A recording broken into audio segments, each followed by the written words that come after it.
അവൻ ഒറ്റ ആളായിരുന്നു. അവൻ്റെ ഉള്ളിലെ സ്വപ്നം മാത്രം കൂടെ ഉണ്ടായിരുന്നു. ഇതൊരു കുട്ടിയുടെ കഥയാണ്. ചെറുപ്പത്തിൽ തന്നെ ലോകത്തോട് പോരാടി തൻ്റെ പേരെ ചരിത്രത്തിൽ എഴുതി ചേർത്ത ലയണൽ മെസ്സിയുടെ കഥ. അതെ, 1987 അർജൻറ്റീനയിലെ റൊസാരിയോയിൽ ജനിച്ച മെസ്സിക്ക് ഒരു ഗുരുതരമായ ആരോഗ്യ പ്രശ്നമുണ്ടായിരുന്നു. ഗ്രോത്ത് ഹോർമോൺ ഡെഫിഷ്യൻസി അഥവാ ശരീരവികസനം നിശ്ചിത നിലയിൽ നിൽക്കുന്നത്. ചികിത്സയ്ക്ക് പ്രതിമാസം ലക്ഷങ്ങൾ ആവശ്യമായി വന്നു. കുടുംബത്തിന് ആ ചിലവ് ഏറ്റെടുക്കാനായില്ലായിരുന്നു. എത്ര കുട്ടികളുടെ ജീവിതം ഇവിടെയാകും അവസാനിക്കാറുള്ളത്. പക്ഷേ മെസ്സിയുടേതല്ല. 13-ാം വയസ്സിൽ FC ബാർസലോണ അദ്ദേഹത്തെ കണ്ടു. അവൻ്റെ കഴിവ് മനസ്സിലാക്കി. ഇവന് ഭാവിയുണ്ട് എന്ന് വിശ്വസിച്ചു. സ്പെയിനിലേക്ക് പോയപ്പോൾ പുതിയ ഭാഷ, പുതിയ മണ്ണ്, ഒറ്റപ്പെട്ട അവസ്ഥ. അവൻ പല രാത്രി കരഞ്ഞു. പക്ഷേ ഒരിക്കൽ പന്ത് കാലിലേക്ക് വന്നപ്പോൾ അവൻ കളം കീഴടക്കി. മെസ്സി വളർന്നു. FC ബാർസലോണയുമായി ചാമ്പ്യൻസ് ലീഗ്, ലാ ലീഗ തുടങ്ങിയ ഒട്ടനവധി കിരീടങ്ങൾ നേടി.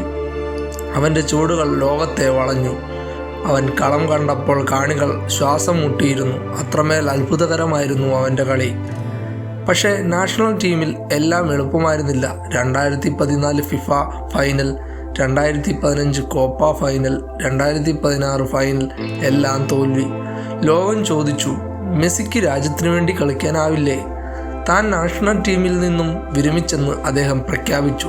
ആരാധകർ കരഞ്ഞു. രാജ്യത്തിൻ്റെ ഹൃദയം പൊട്ടി.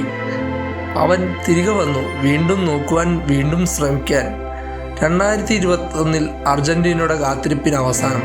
കോപ്പ അമേരിക്ക മെസ്സിയുടെ കയ്യിൽ. പക്ഷേ ഏറ്റവും വലിയ പരീക്ഷണം ബാക്കിയിരിക്കുന്നു. Qatar 2022 FIFA world cup.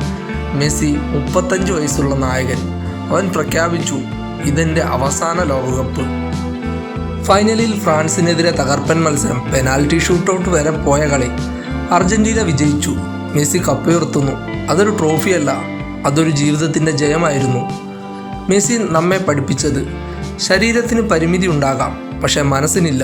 സ്വപ്നങ്ങൾ ചുറ്റുപൊള്ളുന്ന പോലെ ആയാലും നിനക്കതിൻ്റെ വിശ്വാസമുണ്ടെങ്കിൽ ലോകം നിൻ്റെ വഴിയിലാകും. ഒരു താരമല്ല, ഒരു ജീവിത പാഠമാണ് മെസ്സി.